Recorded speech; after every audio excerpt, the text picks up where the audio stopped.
Hello friends, ഇന്ന് നമ്മുടെ കാന്ത എല്ലാവിടെയും ഒരു ചർച്ചാ വിഷയമായിക്കൊണ്ടിരിക്കുകയാണ്. കാന്തയുടെ ഒരു അതിമനോഹരമായ ഒരു ട്രെയിലർ നമ്മൾ കണ്ടായിരുന്നു. ശരിക്കും പറഞ്ഞാൽ ദുൽഖർ എന്ന വ്യക്തി ആ സിനിമയിൽ ഇല്ലെന്ന് ഞാൻ പറയും.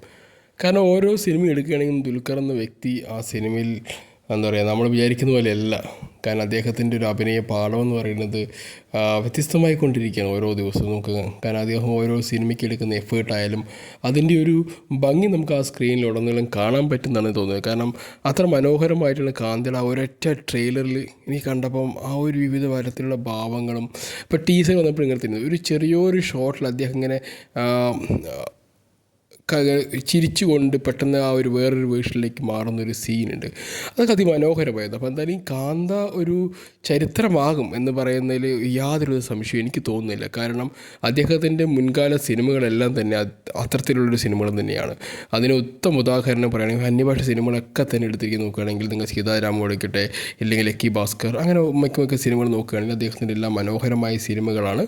അതിലൊക്കെ തന്നെ പ്രത്യേകം എടുത്തു പറയേണ്ടത് അദ്ദേഹത്തിൻ്റെ പെർഫോമൻസ് കൊണ്ട് കൂടിയാണ് ആ സിനിമ കൂടി ശ്രദ്ധിക്കപ്പെട്ടതെന്നും കൂടി നമ്മൾ എടുത്ത് പറയേണ്ടതുണ്ട്.